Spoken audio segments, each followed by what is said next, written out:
Hey everyone, welcome back to Eat the Cake Anime. I'm your host, Jay Renee. You guys, we are in July. It is Leading Ladies Month. Yes, that's right. All of the strong female characters that we know and we love, some we are just now being introduced to in the anime world. It has been so great to see the response in regards to our first week, which was, of course, last week, about Leading Ladies Month in anime. Violet Evergarden. That was so good. The response was tremendous. Thank you guys so much. And here at Eat the Cake Anime, I think it's fair to say that we're very interested in strong female characters that may not be completely mainstream or that everybody knows or, that's trendy right now, or things that are popping off like Arcane. You have the two sisters that are really, cool and strong and evolutionary, not to mention some of the other females in that animation series. But for us here at Eat the Cake Anime, like I said, the focus is on female characters that brought something extra and actually led the story. So this week, we are going to take it back to a classic. We are going to be talking about Dragon Ball. We're talking about Bulma from Dragon Ball. So for those of you all who are not familiar, even though as Gen Xers, Dragon Ball came out when I was 9. So that's when everything first came out, Toei Animation. I think it came out in like 1984 or 1985. I have to look it up. Dragon Ball, it was so great. And it was, of course, a manga series, which has turned into a whole franchise. And we know about Dragon Ball. The series follows Goku. It was a young boy with a monkey tail, very eccentric, but he had exceptional strength. And he also had a passion for fighting and battling evildoers. So Dragon Ball, of course, has become a whole entity in itself, which is great. Shout out, Akira Toriyama, who rest in power, who passed away March 1st of last year, who created the Dragon Ball world. So the initial manga, now that I'm looking at my notes, you guys, the initial manga came out in 84. The Dragon Ball show came out in 86, February of 86. So I was 11. So we're talking the early days of anime before it became a thing. And Bulma was a strong leading female anime character, and it wasn't the norm back then. Of course, you had, a lot of females who were kind of cannon fodder for the shows, like showing all the boobs and the over accessorizing of the garter belts and the little the little schoolgirl skirts and things like that. Okay. So as we go about talking about the leading ladies of anime, I like to look at Bulma as a very strong female character for a lot of reasons. And not to mention the fact that, it was early on. So, talking about Bulma from Dragon Ball. This wasn't a character that was weak. This was a character who showed so much that we had never seen before in female anime characters, particularly intelligence and innovation. So let's talk about that real quick. Bulma was a scientist, and she was a genius inventor. This is one of the smartest characters in the Dragon Ball universe. Bulma actually created the Dragon Radar, which was a pivotal device for locating the Dragon Balls, which drives much of the early plot of Dragon Ball. Her scientific contributions consistently solved major problems, from fixing spaceships to creating a time machine. So even in the 80s, Bulma was doing things that, the girl power, before Spice Girls came along with, girl power. It was just something about this particular character. Now, producer Ron and I see you looking over there. Producer Ron and I, we have had a kind of discourse, if you want to call it, about Bulma from Dragon Ball, because you can't compare her to, other characters.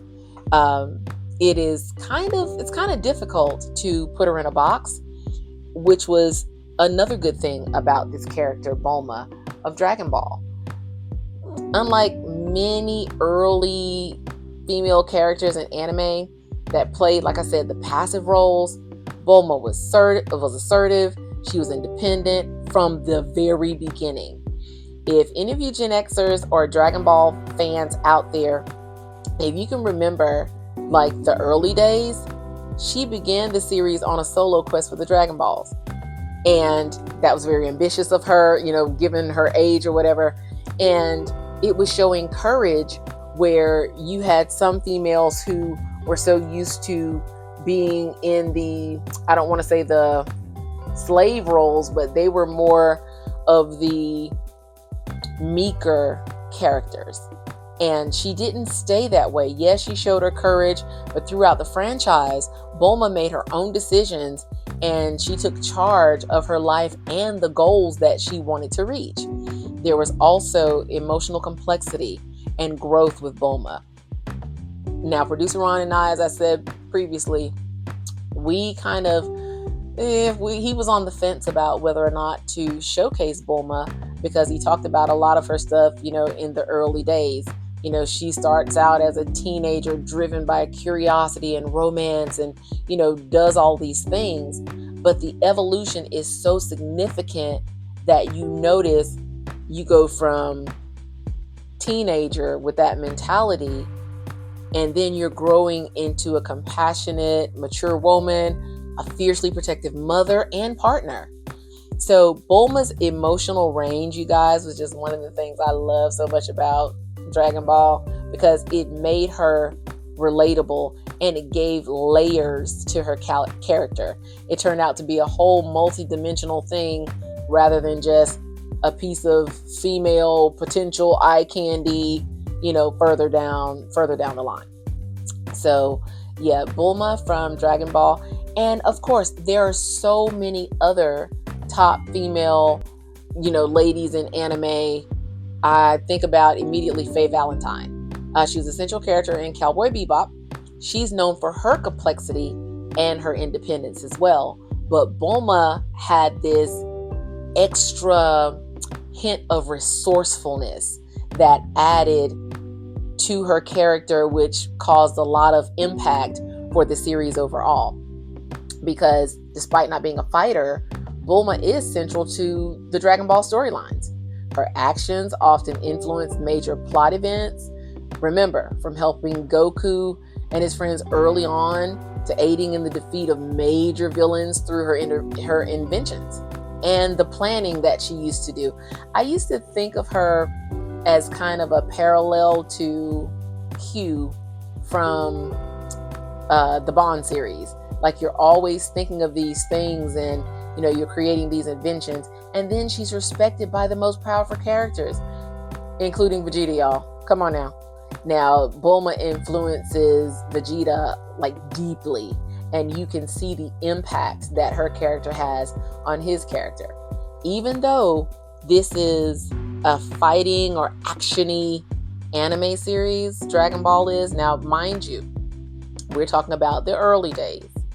Of course, Bulma is not strong in the traditional martial arts sense that we see throughout the series, but her strength lies in her intellect.